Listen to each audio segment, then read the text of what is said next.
Véritable joyau de l'architecture alsacienne, la maison Cammerzel trône au cœur de la ville de Strasbourg, à 2 pas seulement de la cathédrale.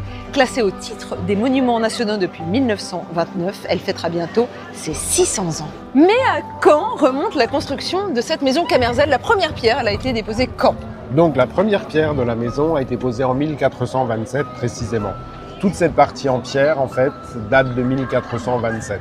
Ensuite, il a fallu attendre environ 150 ans qu'un riche marchand, M. Braun, ait construit le reste de la maison. Lui a voulu faire preuve de puissance, prouver sa richesse, etc. Donc il a construit les étages supérieurs qui sont en bois et en même temps qui racontent une histoire fabuleuse. Puisqu'à l'époque, les gens ne sachant pas lire, en fait, il fallait que tout soit dans les dessins, etc.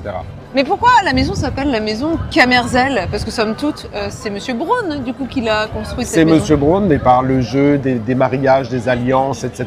Ça pouvait aussi être une fille qui était une descendante. Et en fait, les derniers propriétaires physiques de la maison s'appelaient Cammerzel. Alors on va prendre un petit peu de recul pour observer cette maison Cammerzel et ses riches décors. C'est fou, il y en a C'est partout. fabuleux. Du bois sculpté à tous les étages. Exactement, c'est absolument fabuleux, ça raconte plein de choses, ça raconte aussi bien les signes du zodiaque que la foi chrétienne évidemment en étant si près de la cathédrale. Mais pourquoi il a voulu mélanger tout ça, à la fois le côté chrétien, à la fois le côté païen? En fait, comme les gens ne savaient pas lire, il fallait tout raconter en dessin et en condensé pour instruire les gens et encore une fois pour ce cher Monsieur Braun faire preuve de sa puissance et donc dire que oui, il est croyant mais il est également extrêmement riche. Au premier étage, qu'est-ce qu'on a? Vous avez les 12 signes du zodiaque, donc vous les reconnaissez tous. Ouais, la balance là, vous avez la balance, vous avez le Sagittaire. le Sagittaire. Ouais. Et là, c'est quoi cet animal pour vous? Et c'est pas un scorpion? Non. Un crabe En fait, bizarre? Mais c'est pas un zodiaque? Effectivement, c'est un homard. Parce qu'à l'époque, le cancer, il ne savait pas le faire. Le signe du cancer n'existait pas sous la forme D'accord. actuelle. Et en fait, c'est un homard C'est qui amusant. est stylisé, mais en fait, c'est le cancer. Et qu'est-ce que représentent ces formes géométriques colorées? C'était uniquement pour meubler. Pas de vide, pas de trous, etc. Sculpter tout ce qu'on pouvait sculpter. Sur l'angle de cette façade, nous pouvons apercevoir 3 figures qui sont superposées les unes au-dessus des autres. Qui sont-elles? Effectivement, c'était les 3 piliers, entre guillemets, de l'époque. Donc, vous avez la première qui représente l'espoir, tout ce que les gens pouvaient souhaiter, etc., etc. Celle du milieu qui représente vraiment la foi, donc c'est Marie avec l'enfant. Et au-dessus, vous avez la charité. Parce qu'il ne faut pas non plus perdre de vue que la charité, surtout pour le monsieur qui a créé la maison, était indispensable. Changement de point de vue, nous sommes cette fois-ci devant la porte d'entrée de la maison Cammerzel, face au roi de France sculpté, c'est ça? Exactement. Vous avez par exemple Charlemagne et Clovis, par exemple.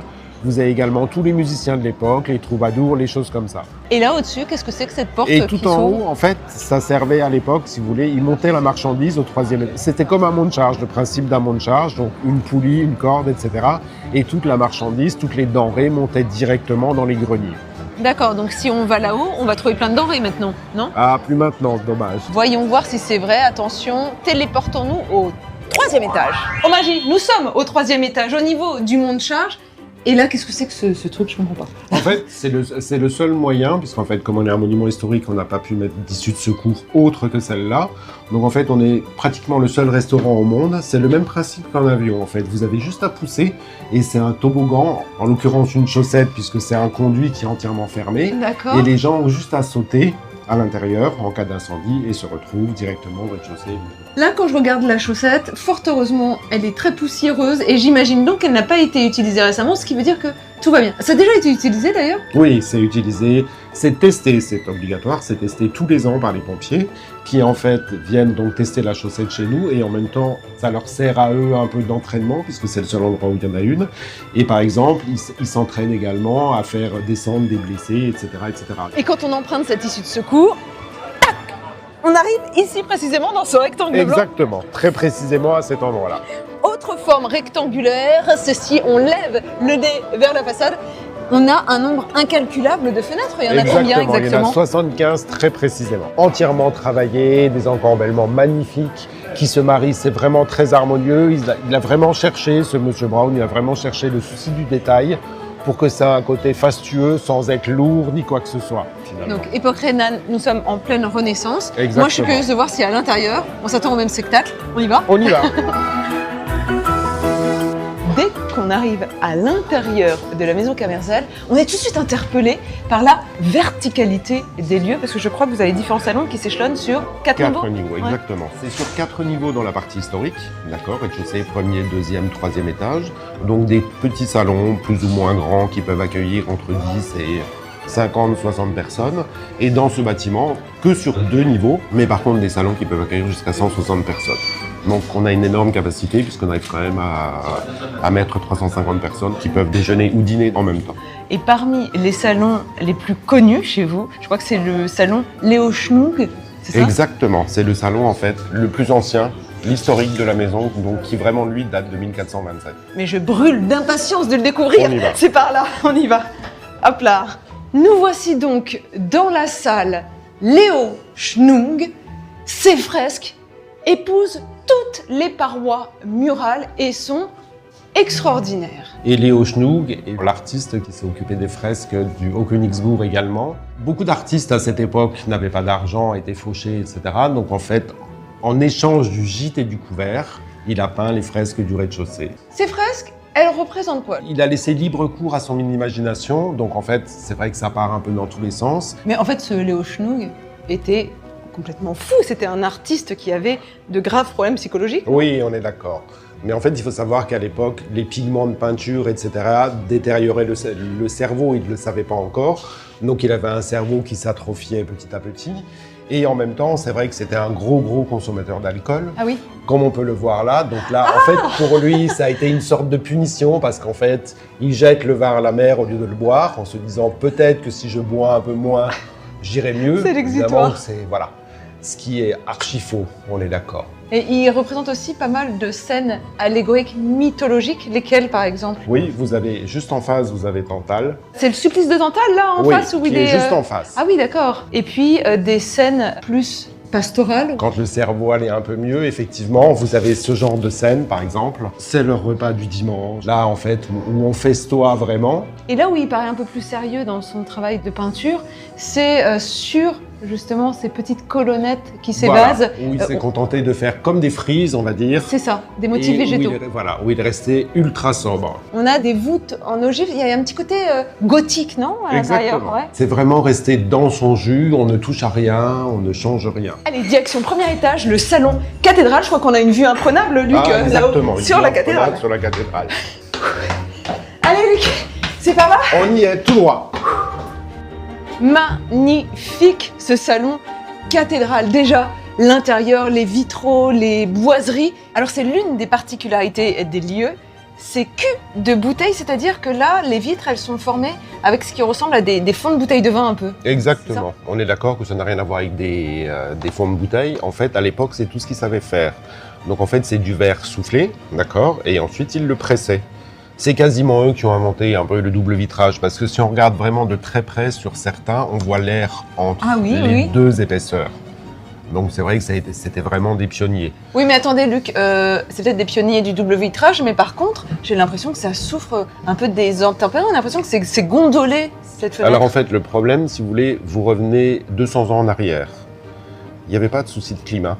Il faisait quasiment la même température, enfin c'était linéaire entre l'été et l'hiver, etc. Ça souffrait pas. Là, il y a de telles variations de température maintenant, donc on atteint facilement les 35-40 l'été, on descend à moins 10, moins 15, et comme c'est uniquement de l'étain, c'est un alliage d'étain et de plomb, en fait, il ne supporte pas du tout ces variations de température. Donc ça gondole en fait. Ça gondole, exactement. Là, c'est de nouveau en train de se resserrer puisqu'on passe en hiver, mais en été, si vous voulez, là vous avez le parfait exemple qui n'a pas encore été réparé. En fait, comme ça se dilate, en fait, les culs de bouteille tombent. Et là, je vois qu'ils sont un peu teintés au centre, ils sont jaunes et plus clairs. À l'extérieur, c'est volontaire, j'imagine, pour donner... Non, c'est toujours la même explication, en fait. Quand ils pressaient, donc au milieu, comme c'est moins pressé, on va dire, vous gardez un tout petit peu de couleur que vous n'avez pas au bord où c'est complètement aplati. Alors, je vois qu'au sommet des fenêtres, on a une série comme ça d'écussons, de vitraux. À quoi correspondent-ils? Ça correspond au métier de l'époque. Donc en fait, là, on a par exemple le chausseur. Ah oui, avec le soulier là, ouais. Exactement. À côté, vous avez le pêcheur, puisqu'il y a son filet Oui. pour la pêche. Et là, par exemple, vous avez le forgeron. Avec les pinces et le feu, oui. Voilà. Et alors là, on a une alcôve. On a l'impression que c'est un coin beaucoup plus intimiste. C'est pour les clients privilégiés ici. L'alcôve, c'est vrai qu'on nous la demande régulièrement. On peut accueillir maximum 6 personnes. Ils ont l'impression d'être un peu tout seuls. Au départ, cette alcôve correspondait au lit. C'était la chambre des derniers propriétaires privés, entre guillemets. Ils dormaient là, c'était leur chambre. Donc j'ai compris. Pour déjeuner ici, hop là, il suffit de s'allonger. Exactement, c'est pour ça qu'on a mis des Luc, banquettes. j'ai faim. Et puis, encore et toujours, ces magnifiques fresques de Leo Schnug, elles sont dans tous les salons. Non, elles sont qu'au rez-de-chaussée, au premier étage. Et là, qu'est-ce qu'on a comme représentation ici exactement? Là, en fait, c'était plus le côté la ferme. Alors cette fresque, aussi sublime soit-elle, souffre de l'humidité, j'ai l'impression. Exactement, on a une infiltration d'eau. Les murs étant très très épais, en fait, il faut absolument attendre que ça sèche, etc. avant de pouvoir traiter et rénover la fresque. Quand c'est baigné de lumière, là, la pièce, on se croirait transporté. C'est vraiment intéressant, le travail de la lumière avec ces vitraux. Exactement, ça donne des reflets toujours différents. Ça met en appétit, là, quand on voit cette table illuminée. Ça me donne faim. Oh, et qui est cette dame, là, qui nous regarde de haut? Donc cette dame, c'est Madame Kamerzel, la dernière propriétaire physique de la maison. Alors là, Luc, nous avons des vitres transparentes, c'est plus du tout que des culs de bouteille, et c'est volontaire. C'est volontaire, exactement. Le premier étage est dans l'étage noble. En fait, on a récupéré les culs de bouteille, on a mis des fenêtres, ce qui nous permet de voir la cathédrale été comme hiver. Mais le point de vue n'est pas forcément le plus joli. Le plus joli, c'est quand on monte dans les étages. Effectivement, en ouvrant les fenêtres, on a une vue absolument spectaculaire sur la cathédrale. Mais pourquoi on reste là? On y va? On monte. On monte. Pour accéder aux étages supérieurs, eh bien, nous empruntons cet escalier tout particulier muni d'une cloche. Non, pas du tout. C'est une rampe, finalement. Une C'est rampe? Une corde qui sert de rampe, effectivement. D'accord, mais c'est très instable d'avoir ça. Pas du tout, Pourquoi il y a pas une du tout. corde? Bien au Il y a contraire. une rampe? Oui, il y a une rampe, mais ça permet, je dis à les clients, on leur laisse la rampe et nous de descendre avec la corde. Mais l'avantage de la corde, c'est qu'elle vous suit dans vos mouvements, donc c'est beaucoup plus facile avec la corde qu'avec la rampe. Vous me faites une démo là, pour que je vois comment vous l'utilisez cette corde? Par exemple, grimpez et redescendez, j'aimerais voir ce que ça donne. Allez-y. Ça fait très Tarzan. Voilà, elle suit votre mouvement. D'accord. C'est un peu comme les pompiers, mais Ouais, c'est le même, on peut même y aller. Waouh, on vole. Ah, c'est génial. J'adore. Mais c'est ça qu'il faut pour les clients. En fait, c'est pas pour vous, c'est pour nous. C'est beaucoup plus amusant. Et quand je regarde là, c'est magnifique. Hein. Venez voir, regardez, hop, on voit le vitrail. Exactement, tout en haut. C'est superbe. Et cette forme Oh. toute particulière, ça porte un nom, cet escalier. C'est un escalier hélicoïdal, D'accord. effectivement, qui ressemble un peu parce qu'en fait, il est rond. C'est comme si c'était un tube, finalement. 3e étage. Je sais plus où donner de la tête. Hein. Franchement, j'ai perdu tous mes repères. Nous sommes dans le salon appartement. C'est vrai qu'on se croyait comme à la maison. Exactement. Donc si on est monté à cet étage, c'est pour profiter, m'avez-vous dit, d'une vue exceptionnelle Exactement. sur la cathédrale. Sauf que là, on voit rien du tout. Oui, mais dès qu'on ouvre la fenêtre, la magie opère. Oh! Elle paraît encore plus grande, encore plus belle vue Elle est d'ici. beaucoup plus majestueuse. Plus vous montez, plus elle est majestueuse, effectivement. Mais comment est créée cette illusion d'optique? C'est pas une illusion d'optique, c'est juste qu'en fait, vous vous mettez à la hauteur de la cathédrale, entre guillemets.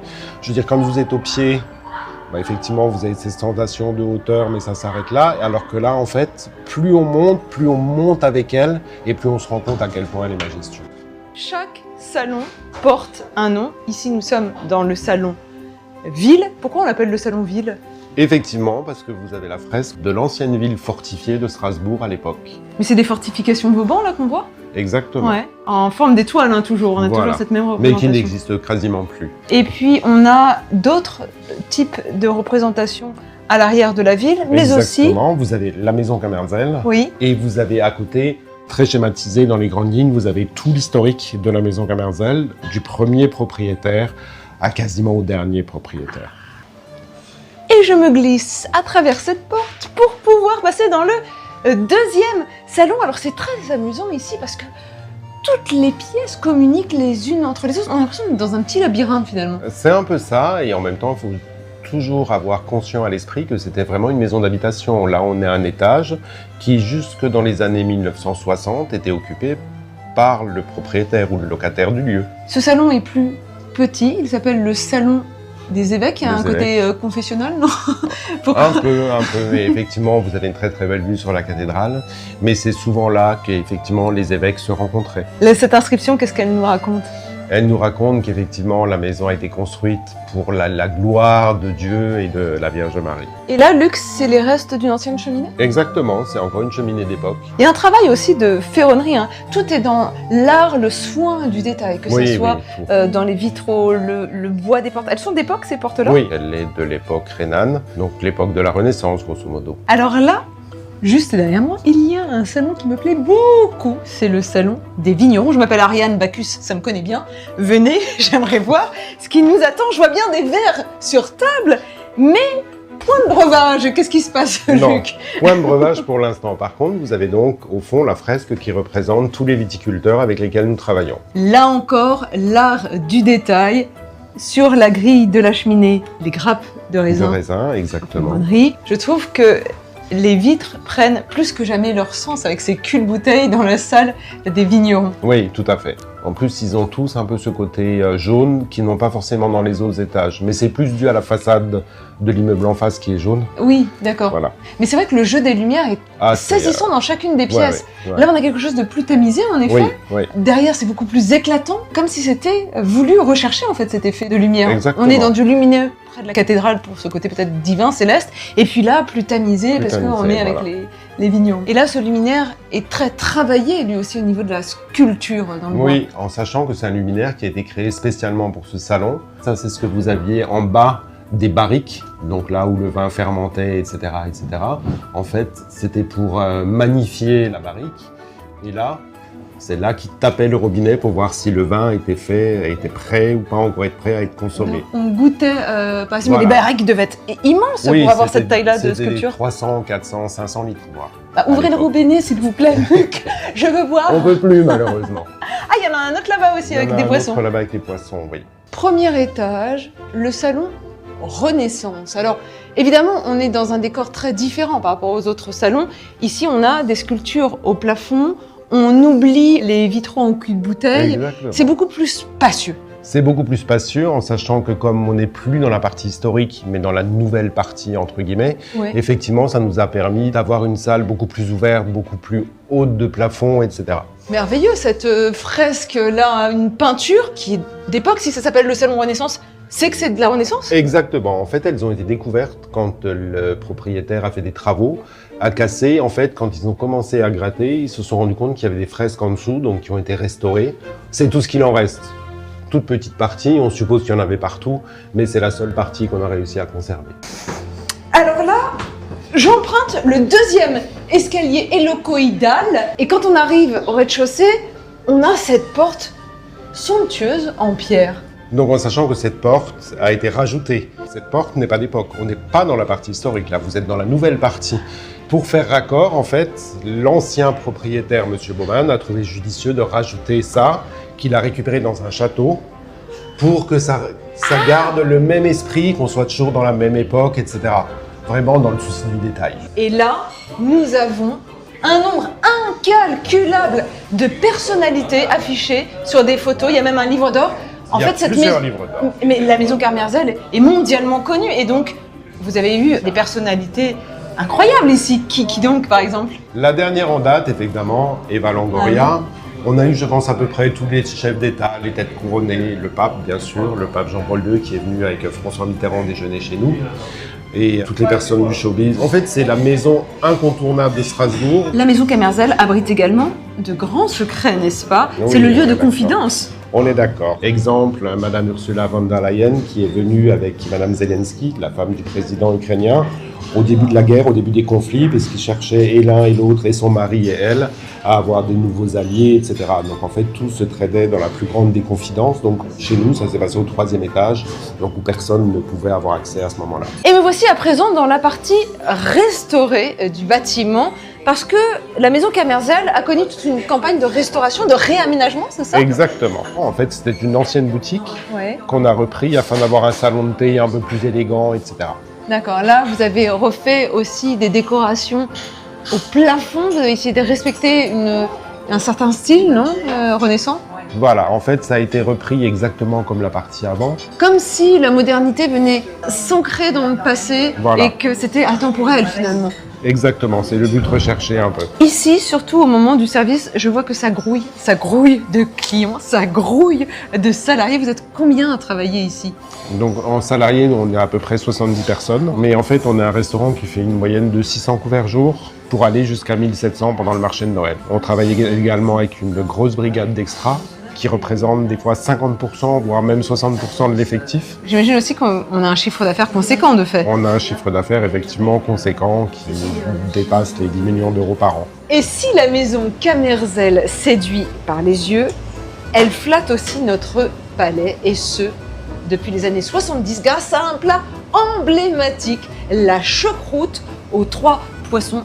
Elle est là, elle donne envie. Mais d'où vient son origine? En fait, c'est très simple. Elle a été remise au goût du jour par Guy-Pierre Baumann dans les années 70 parce qu'il y avait une volonté d'alléger la choucroute et de ne pas penser à la choucroute uniquement, la choucroute garnie avec l'ensemble des charcuteries.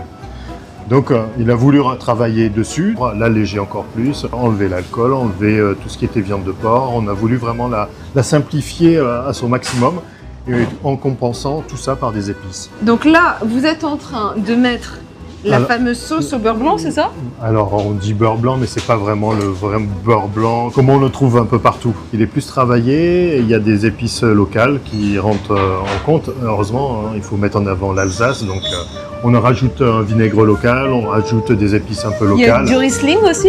Non, il n'y a pas de Riesling. On rajoute cette sauce sur ces 3 poissons, donc le flétan, le saumon et le haddock. Oui. Le haddock, c'est de l'aigle fin fumé, donc ça va rappeler un peu la connotation de la charcuterie. C'est ce qui va remplacer la charcuterie et qui va donner de la puissance et du corps au plat. Mais je crois que le chou aussi a des épices. Ah, des épices, ouais, Combien justement. d'épices exactement?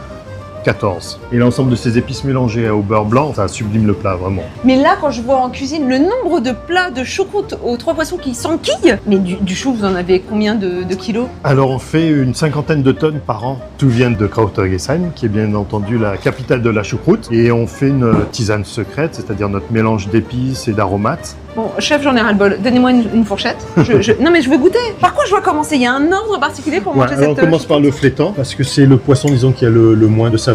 Alors, commençons par le flétan. Ouais, mais vous pouvez mélanger, il n'y a pas de souci. Moi, j'aime bien justement le haddock, ça amène vraiment le petit plus. J'ai jamais goûté de ma vie une choucroute aussi bonne de poisson. C'est le poisson, j'ai l'impression qu'il fond littéralement dans ma Ouais. bouche. J'ai jamais eu. Oh là là, c'est délicieux. Et alors le chou, il est ultra doux. Ouais. C'est très léger. En fait, quand on vous dit choucroute, là on s'attend à le truc Ouais. lourd, on se relève plus quoi. Ouais. Alors que là, je vais pas vous dire que je vais en manger 12 comme ça, mais quand même, c'est assez agréable. Ouais. Ce chou aussi léger en bouche et Mm. pas agressif. Mm. Le saumon, parfaitement bien cuit. Comment vous faites pour réussir cette cuisson ultra fondante du poisson? C'est quoi le secret? Bah là, il est cuit tout doucement, il a été cuit à basse température. Après, chez soi, on peut aussi le pocher, ça marche très bien. Alors, Bah, le haddock, donc le bleu fumé pour la le fin. plus fumé, le sel qui ramène aussi un peu de sel dans l'ensemble. Mm. Et c'est agréable, quoi. Oh là là, mais je me régale. Des choucroutes comme ça, vous en servez combien par jour? 200, 300, ça dépend des jours, ouais. Bon, là c'est la fin de son service, je vais vous laisser vous reposer, moi je pars avec. Merci chef. D'accord. Allez, au revoir. Si vous voulez comme moi vous délecter de cette délicieuse choucroute, comptez 28,90 €. Et pour profiter de ce cadre exceptionnel et goûter au reste de la carte, sachez que la maison Camerzel est ouverte tous les jours de l'année de 8h à 22h aux heures de service. Pour plus d'informations, rendez-vous sur le site de la maison Camerzel, maison-du-6 camerzel.com. Je vous laisse, j'ai trop faim. Je coupe pour moi. Mmh.